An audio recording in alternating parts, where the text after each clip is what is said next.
जय हिंद सभी भाइयों को मेरी तरफ से प्यार भरा नमस्कार। मैं लेके आया हूँ टॉप से टॉप क्वेश्चन और सारे बच्चों के कमेंट आ रहे थे कि सर मैं क्वेश्चन ऑप्शन वाइज करवाओ क्योंकि हमारे पेपर में ऑप्शन वाइज क्वेश्चन पूछे जाएंगे। पहले मैं वन लाइनर करवा रहा था, मैं सोचा ज़्यादा क्वेश्चन करोगे तो अच्छा रहेगा, पर आप ऑप्शन वाइज बोल रहे हो तो आज के इसमें क्लास में ऑप्शन वाइज क्वेश्चन लाया हूँ मैं आपके लिए। ज़रूर देखिए कि कितने क्वेश्चन आप इसमें सही कर सकते हो, लास्ट में कमेंट करके जाना, ठीक है। तो देखो, किस ग्रह को पृथ्वी की जुड़वा बहन कहा जाता है? ठीक है, ऐसा कौन सा ग्रह है जिसे पृथ्वी की जुड़वा बहन कहा जाता है? तो आप कहोगे किसे? शुक्र को कहा जाता है। ऑप्शन नंबर आपका यहाँ से डी होगा। इसके बाद मंगल को क्या कहा जाता है? लाल ग्रह कहा जाता है। ठीक है, ये भी आपको याद रखना, लाल ग्रह। ठीक, फिर चलो क्वेश्चन नंबर 2 आपके सामने आया है। क्या कह रहा है क्वेश्चन नंबर 2? वित्त आयोग के सदस्यों की नियुक्ति कौन करता है? Most important question. ठीक है, तो आप कहोगे कि भारत के राष्ट्रपति। ऑप्शन नंबर सी आपका इसमें बिल्कुल सही होगा। पेन कॉपी लेकर बैठे साथ में और लगाते रहे क्वेश्चन मेरे साथ में। हर क्वेश्चन में 10 सेकंड का समय दूंगा मैं आपको। क्वेश्चन नंबर 3, संयुक्त राज्य अमेरिका का राष्ट्रीय खेल क्या है? हॉकी, क्रिकेट, बेसबॉल या वॉलीबॉल? तो आप कहोगे क्या होगा? बेसबॉल। ठीक है, हॉकी किसका है? हमारा भारत का। और साथ में किसका है? एक और, पाकिस्तान का। ठीक है, ये आपको ध्यान रखना है। इंग्लैंड का हो जाता है क्रिकेट वगैरह। ठीक है, फिर चलो अगला क्वेश्चन देखो। क्वेश्चन नंबर 4, अष्टध्यायी किसकी रचना है? अष्टध्यायी पुस्तक है, वो किसकी रचना है? ठीक है, बाण भट्ट की, कौटिल्य की, कबीरदास की या पाणिनि? ठीक है, तो आप क्या कहोगे इसमें?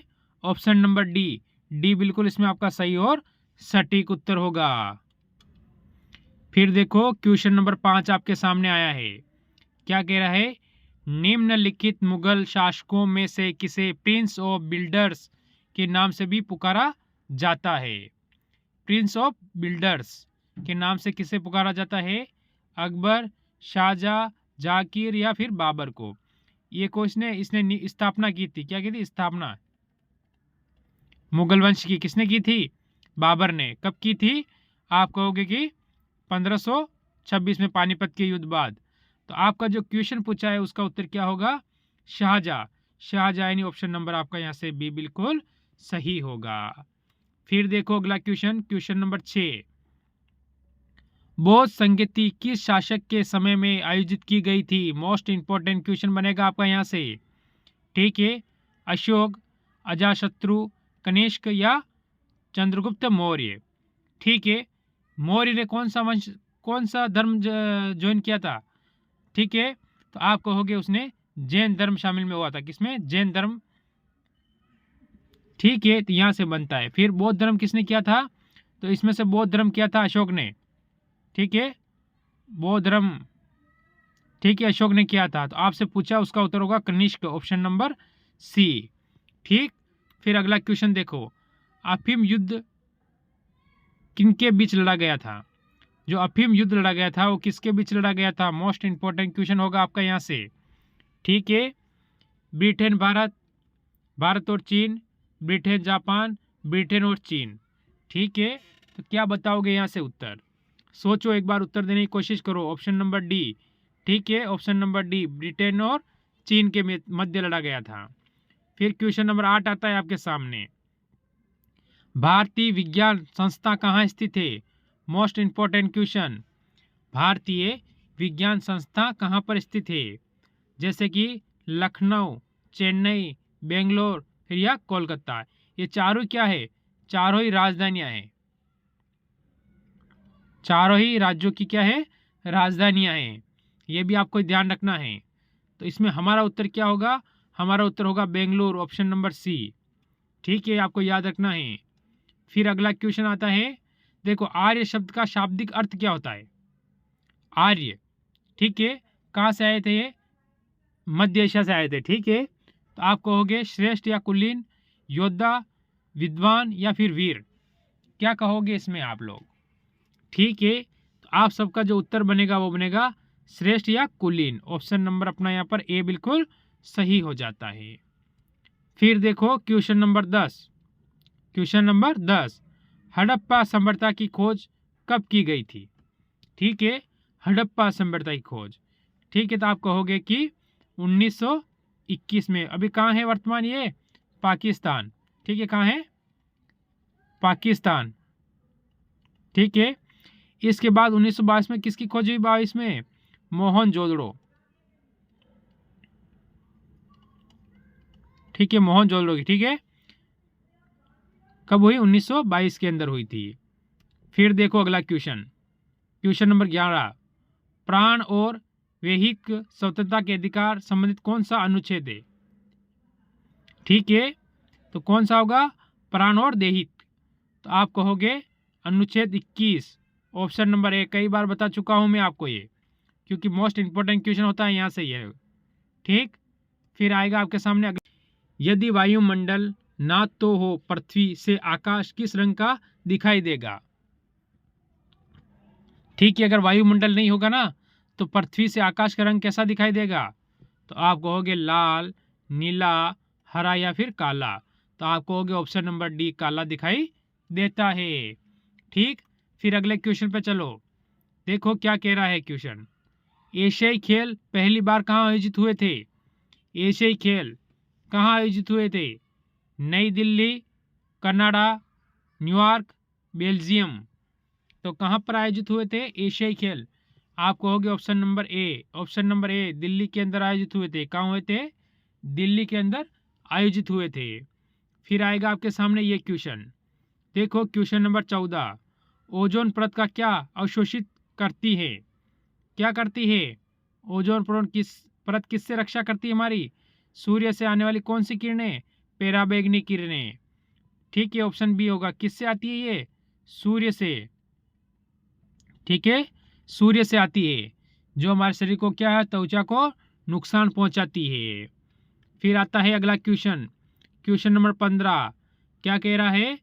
एक वस्तु की गतिज ऊर्जा और स्थिति ऊर्जा को क्या कहा जाता है? ठीक है, तो क्या कहा जाता है? तो आप क्या कहोगे? यांत्रिक ऊर्जा, ठीक है, विद्युत ऊर्जा, गतिज ऊर्जा, गुरुत्वाकर्षण ऊर्जा, तो आप कहोगे ऑप्शन नंबर ए होगा, आंतरिक ऊर्जा, ठीक है। फिर क्वेश्चन नंबर 16 आपके सामने क्या कह रहा है, देख लीजिए और जल्दी से बताइए। देखिए, सद्भावना दिवस कब मनाया जाता है? मोस्ट इंपोर्टेंट क्वेश्चन बनता है यहाँ से ये।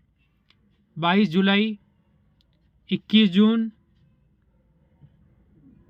ठीक है, 22 दिसंबर या फिर 20 अगस्त, तो क्या होगा यहाँ पर उत्तर इस क्वेश्चन के अंतर्गत? तो option number D, option D आपका बिल्कुल सही होगा। कौन सा? 20 अगस्त, ठीक है। फिर आता है एक और क्वेश्चन, देखो क्वेश्चन नंबर 17, राष्ट्रीय खेल दिवस पर किन की याद में मनाया जाता है? राष्ट्रीय खेल दिवस है वो किसकी याद में मनाया जाता है? ठीक है, तो आपका उत्तर इसमें क्या होगा? देखो अभी थोड़ा जुकाम हो रहा है, सही बोल नहीं पा रहा हूँ मैं, इसके लिए माफ़ी चाहता हूँ, क्योंकि माहौल आपको पता है सर्दी का कैसा चल रहा है, ठीक है। तो आप कहोगे मेजर ध्यानचंद। अपना ध्यान रखें, क्योंकि आपको पेपर देने जाना है, कई बार जाते हो, जैसे अपने राज्य को छोड़ के कई बार दूसरे राज्य में सेंटर आता है, तो ठीक है, तो आपको ध्यान रखना है, सर्दी का जुगाड़ के साथ जाना है। देखो क्वेश्चन नंबर 18, अरुविले आश्रम कहाँ स्थित है? अरुविले आश्रम कहाँ पर स्थित है? पुडुचेरी, लखनऊ, कन्याकुमारी या श्रीनगर, ठीक है, तो हमारा उत्तर इसमें क्या होगा? आप कहोगे ऑप्शन नंबर ए, पुडुचेरी, ठीक है, ऑप्शन आपका यहाँ पर ए बिल्कुल इसमें सही और सटीक होगा। फिर देखो ये अगला क्वेश्चन आया है, क्वेश्चन नंबर 19, भारत में जिप्सम का सर्वाधिक उत्पादन किस राज्य में होता है? जिप्सम सर्वाधिक उत्पादन राजस्थान, उत्तर प्रदेश, गुजरात या मध्य प्रदेश। इनकी राजधानी आपको याद होनी चाहिए, भोपाल, गांधीनगर, ठीक है, लखनऊ, और राजस्थान की जयपुर, ठीक, और आपका उत्तर होगा ऑप्शन नंबर ए, ठीक है, राजस्थान बिल्कुल सही हो जाएगा। फिर देखो 20 नंबर क्वेश्चन क्या कह रहा है। 20 नंबर क्वेश्चन का कहना है किस अनुच्छेद में वर्णित किया गया है कि भारत का एक उपराष्ट्रपति होता है। भारत का जो एक उपराष्ट्रपति होता है, जगदीश धनखड़ कौन है अभी वर्तमान में। ठीक है, तो आप क्या कहोगे इसमें, अनुच्छेद 63 के तहत भारत का एक उपराष्ट्रपति भी होता है। ठीक है, राष्ट्रपति के साथ साथ। फिर देखो 21 नंबर क्वेश्चन, भारतीय मौसम विज्ञान संस्थान कहाँ स्थित है। ठीक है, देहरादून या फिर बेंगलुरु, नई दिल्ली या शिमला। ये आप मेरे को HW कमेंट करके बताओगे इसका उत्तर। ठीक है, कि भारत का जो मौसम विज्ञान संस्था है वो कहाँ है। ठीक, फिर अगला क्वेश्चन पे चलो आप लोग। Question number 22। क्वेश्चन नंबर 22, निम्न में से कौन सा भारत सरकार का संवैधानिक मुखिया होता है। भारत का प्रथम नागरिक, जनगणना होगा ना, प्रथम गणना उन्हीं की होती है। राष्ट्रपति, उपराष्ट्रपति, प्रधानमंत्री या इनमें से कोई नहीं। दो ऑप्शन आपके कट गए, दो में से आपको उत्तर दे रहा है। Option number A, option number A राष्ट्रपति, ऑप्शन नंबर ए राष्ट्रपति आपका बिल्कुल सही होगा। फिर आता है क्वेश्चन नंबर 23, ओजोन दिवस कब मनाया जाता है। ओजोन दिवस कब मनाया जाता है।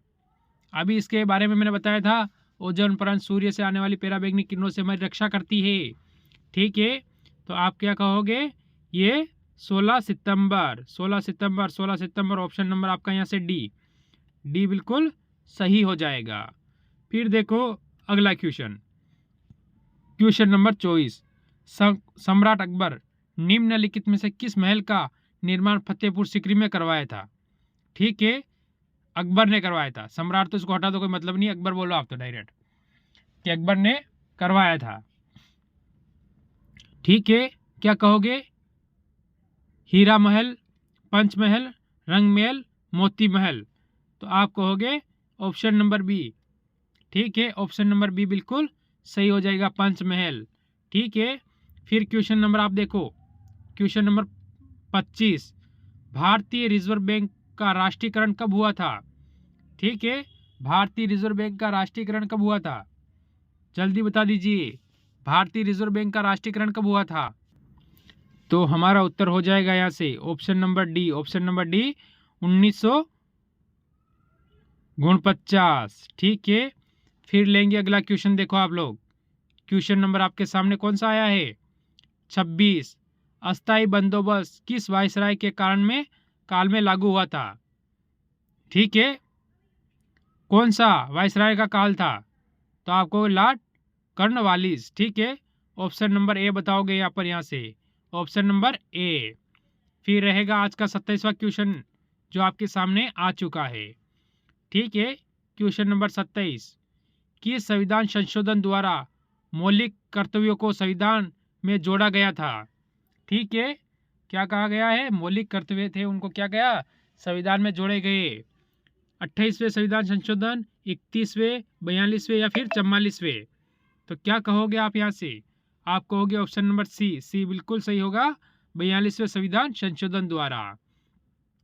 फिर देखो अगला क्वेश्चन, विश्व का सबसे बड़ा चावल उत्पादक देश कौन सा है। मोस्ट इंपोर्टेंट क्वेश्चन बनेगा आपका यहाँ से, विश्व का सबसे बड़ा चावल उत्पादक देश। ठीक है, तो आपका उत्तर हो जाएगा यहाँ से चीन। ऑप्शन नंबर आपका यहाँ पर ए हो जाएगा। भारत का स्थान कौन सा आता है, दूसरा। ठीक, फिर अगला क्वेश्चन देखो आप लोग, क्वेश्चन नंबर 29 आपके सामने आ चुका है। एमनेस्टी इंटरनेशनल का मुख्यालय कहाँ पर स्थित है। ठीक है, लंदन, बीजिंग, पेरिस या फिर न्यूयॉर्क। तो क्या होगा आपका उत्तर, लंदन, ऑप्शन नंबर ए। ठीक है, आज का लास्ट और अंतिम और 30वां क्वेश्चन रहेगा आपके, नर्मदा नदी का उद्गम स्थान कहाँ पर है, कहाँ से इसका उद्गम होता है। ठीक है, कहाँ से निकलना शुरू होती है, पारसनाथ, नीलगिरी, अमरकंटक, अरावली। तो आप कहोगे Amarkantak, option number C. Aravali सबसे प्राचीन। ठीक है, अरावली क्या हो जाएगी सबसे आपके लिए प्राचीन। ठीक है, सबसे प्राचीन पर्वतमाला का नाम क्या है, तो अरावली है। ठीक है, ये आपको ध्यान रखना है। तो आज के थे टॉप 30 क्वेश्चन, कितने क्वेश्चन सही हुए ज़रूर कमेंट करना। सभी को मेरी तरफ से जय हिंद, जय